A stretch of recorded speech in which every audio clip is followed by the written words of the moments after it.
kendt for sine bedrifter i den anden verdenskrig. Dags har fået overdraget kommandoen over forsvaret. Og Dirk Mikkelsen har fået overdraget kommandoen over Tillicus. Tillicus? How about Reptilicus, my fellow agents?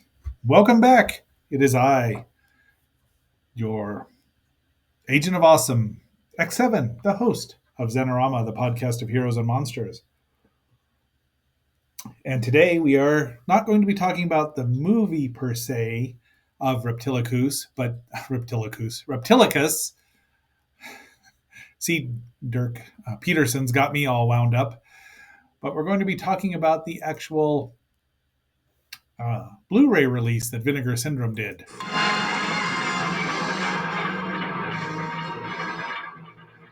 It's a piece of skin, like leather. From all corners of the earth, they gather to study the mystifying frozen fossil, a reptilian tail that grows into a giant of terror. I don't know if it grows into a giant of terror AIP, but sure. Anyway, I love this movie unabashedly. It's one of my favorites because I've seen it for so many years. Late night television, early Sunday afternoon television, VHS, DVD, and now Blu Ray. And this Blu Ray is amazing. It's from Vinegar Syndrome, which I do believe started out restoring movies geared to adult tastes, shall we say. It seems like I've heard that before, but they branched out and they did a great job. This is a 3-disc set, and one of the discs is a 4K Ultra HD version of Reptilicus. There are Criterion movies that don't have this much stuff done about them. So, and because I put the Danish, and they have the Danish version subtitled in, I put that in first thinking that it was the right one, and it was not. So then I put it in there. But we will talk about the Danish one. Tillicus.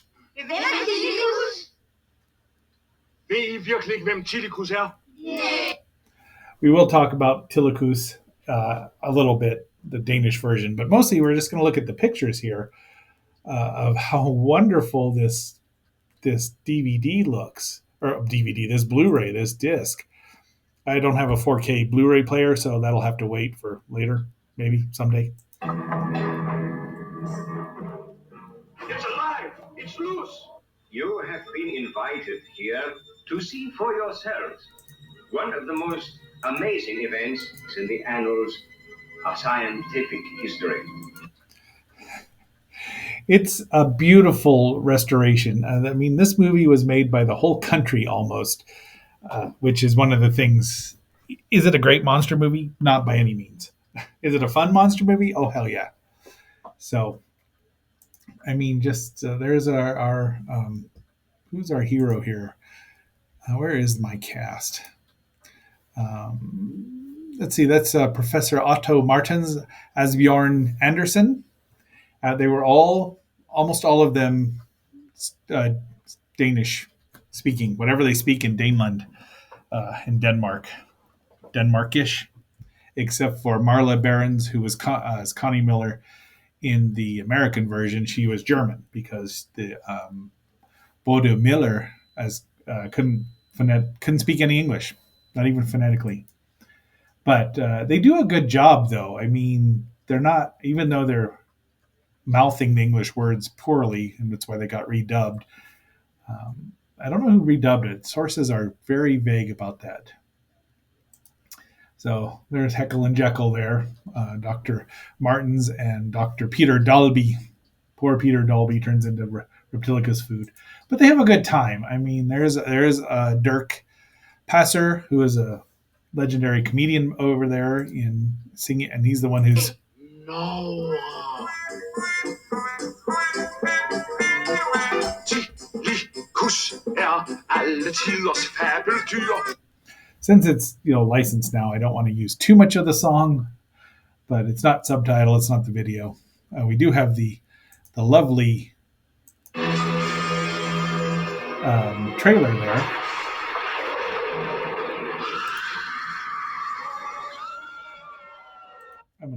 hold on to that.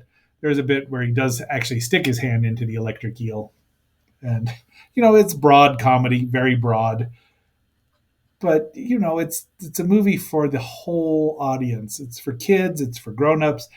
It tanked in Denmark just as much as it tanked in in America when it was released a year later. It was released in Denmark in 1961, United States a year later in 62. Runs 95 frickin' minutes in Denmark and 82 minutes in the U.S. And part of that is the lovely Dirk Peterson singing Tillicus. Den går løs på selv de største snabeldyr. Han vild, spruder ild. I mean, you can even hear his delivery. He's just a little over the top. And that's one of the daughters there of Professor Martins. What is her name? Lisa and Smyrner as Lisa Martins, and then his other daughter, Karen. I don't know which is which. I mean, they're just gorgeous people in this movie. And there's our hero. I'm Carl Aldenson as General Mark Grayson, who comes across as no nonsense at first, but he softens up by the end of the movie and you kind of like him. Sometimes that doesn't happen. And that's where's Connie Miller there? That's Marla. So those are our principles. There's our war room. The monster has already been revived and has come to life and is starting to terrorize people. And once again, these are not stock footage. This isn't stock footage. These are the real army. They use a lot of this. And there's our hero, the monster hero. It's not very fearsome. I mean, the mouth is kind of cool, this isn't drool. These are just little hangly downies. But the wings are useless, and it's obviously a puppet. I mean, as a kid, I didn't notice it as much because it was just a cool looking monster. But I do have shots of it flying from the Danish version that we'll see at the end. So don't you worry. Those were all cut from the AIP cut them because they were too unbelievable. I'm thinking more unbelievable than that. Okay. Once again, real army. I mean, they all had. I think the whole country had a great time. This was added where he actually eats the people in the farmhouse. I mean, you're worried about the flying effects. Reptilicus, a monstrous massive beast whose astounding appearance causes panic. Reptilicus approaching the city. Repeat, Reptilicus approaching the city. This is Grayson. All units. That was before Connie Miller, who's a doctor, and tells him he's nuts if he blows apart this monster because it will just regenerate into thousands more monsters. The whole regeneration thing, it's like Wolverine coming back to life. If you blast almost all his skin off, and it'll regenerate into a whole new body. I mean, or what's his guts, Deadpool, right? It just doesn't make any sense. I mean, Deadpool's more of a comedic character, I guess.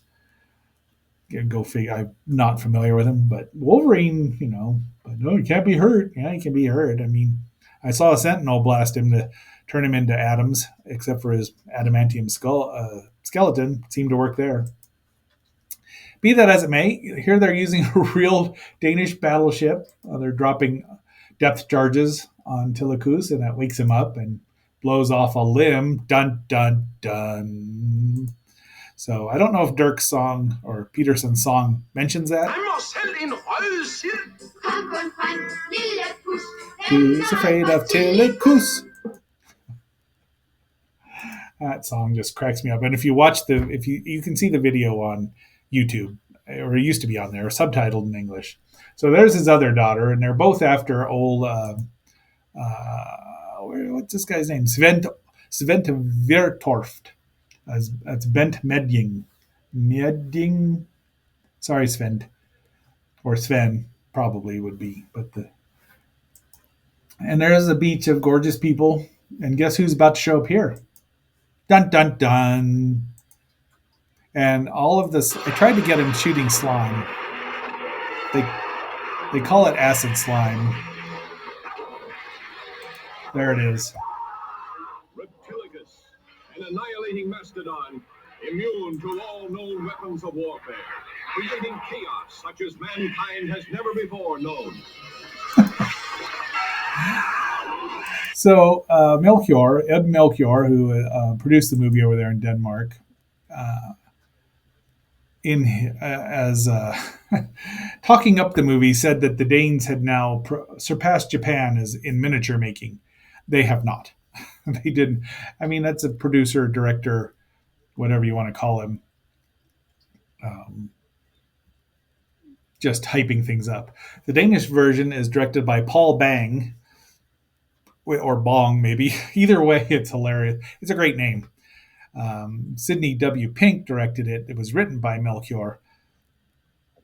And did he produce it? Saga Studios was the Denmark production company. Everything was filmed in Denmark, all over the place.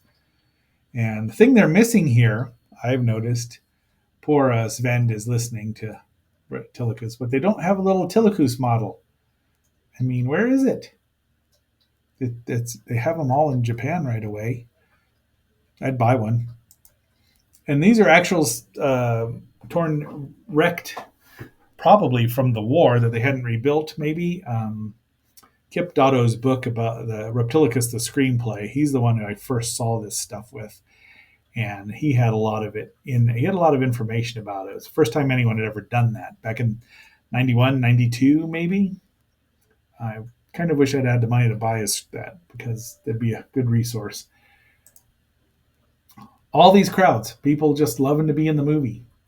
This is very more army scenes. I'm sure they're shooting blanks. Stuntmen jumping into the whatever river that was. It's, I mean, again, the whole country played in the movie, was part of the movie. Oh,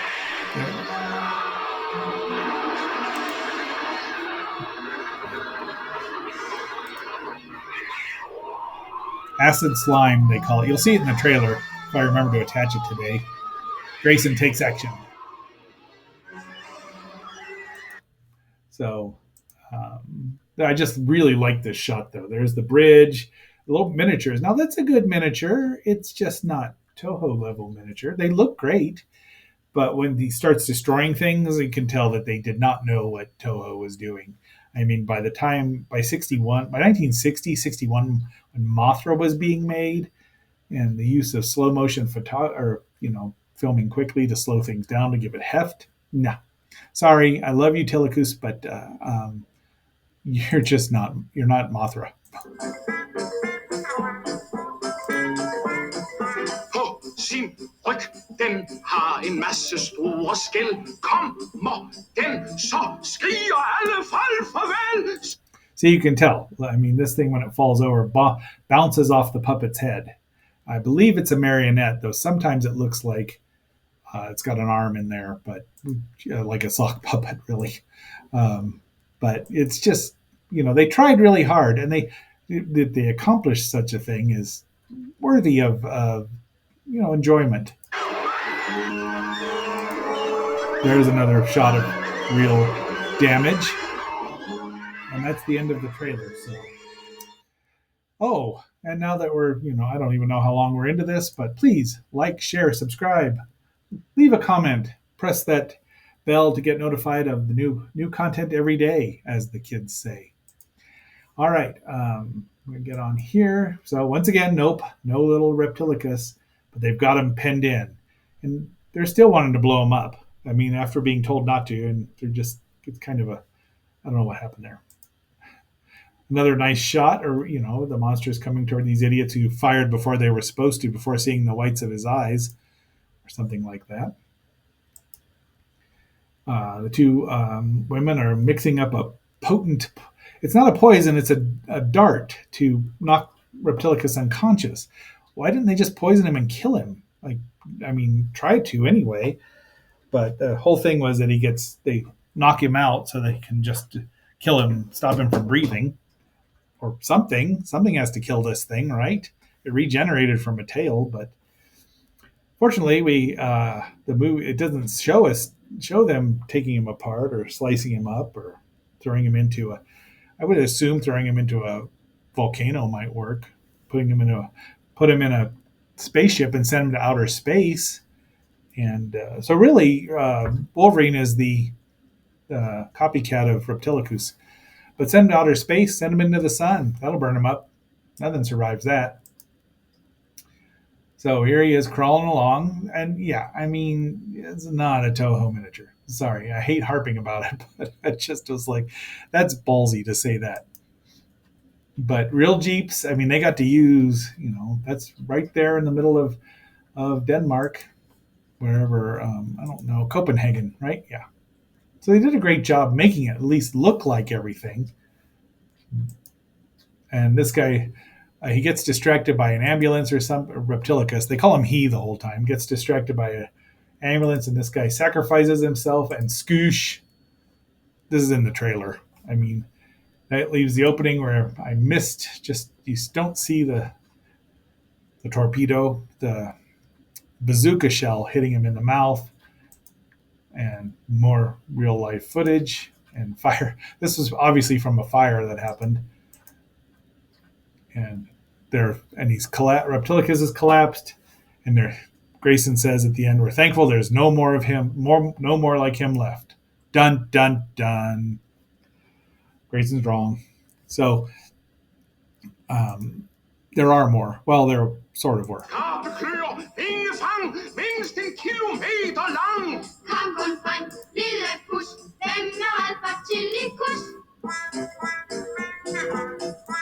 So there's the professor's younger daughter hitting on Sven, and they're at the beach there. So here's the Tivoli night scene, which is this young lady is singing in English, and it's just they go out in the middle of the movie to spend the night in Tivoli or something like that. So it's kind of cool. But she's sang in English, so they didn't have to redub her, which I'm sure that everyone was happy about. They weren't planning on redubbing the Danish actors, but because they said their lines so phonetically and probably used the wrong emphasis on the syllables, that they couldn't use it, and it's not surprising. So does this Tivoli give her maybe Berth Wilk as herself? I don't know. I did kind of skip around because I was supposed to be working. Here's a scene that was cut when they attacked the family, and that doesn't look bad. And here are the infamous flying scenes. Just a couple shots here. Den der ser min Tillicus, han får et chok. Når den går, så danser den en langsom rock. Den You would not think that those stubby little wings would go out so far. In the comic book, both Reptilici, because he had a family, even though they looked differently, they both could fly, I think. And then I don't know, I'd have to read it again. It lasted about 9 issues total. I mean, the first 2 were Reptilicus. The rest of them were Reptosaurus. There was a Reptosaurus movie made, I don't know, 10 years ago now. It's got Gil Gerard in it, so it's kind of fun to watch it that way. But other than that, it's not very memorable because, I mean, CGI, of course. Let's see. So here's a couple of the movie posters. I don't even know where that one's from. Maybe Spain or Italy.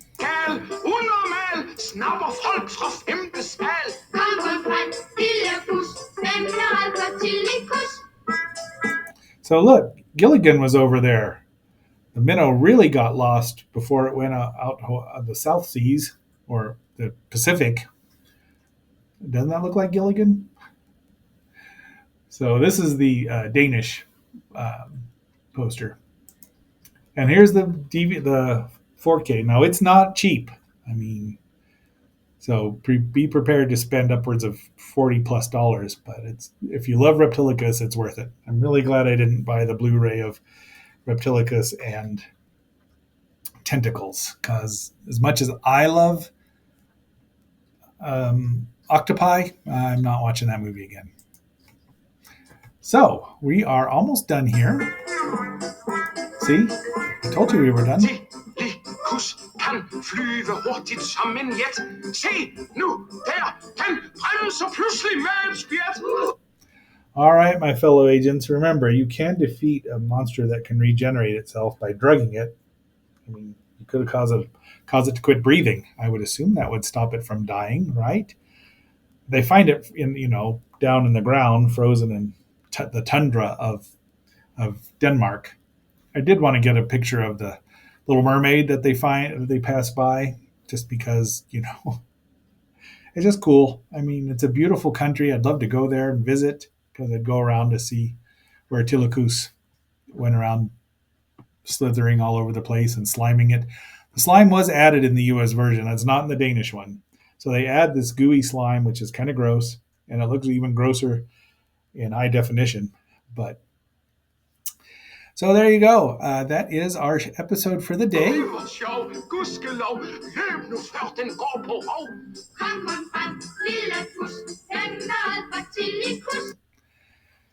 And we've got 11 seconds left of the song. So until our next assignment, we're going to let Peterson sing us out. And we will, until I'm signing, this is X7 signing off.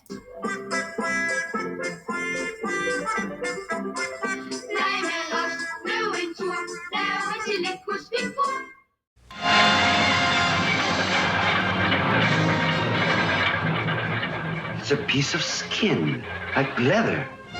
From all corners of the earth, they gather to study the mystifying frozen fossil, a reptilian tail that grows into a giant of terror.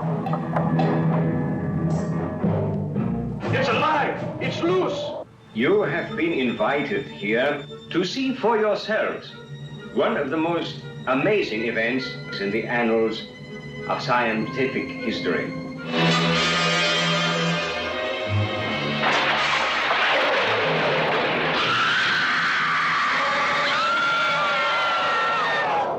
Reptilicus, a monstrous, massive beast whose astounding appearance causes panic. Reptilicus approaching the city. Repeat, Reptilicus approaching the city. This is Grayson. All units. Fire at will.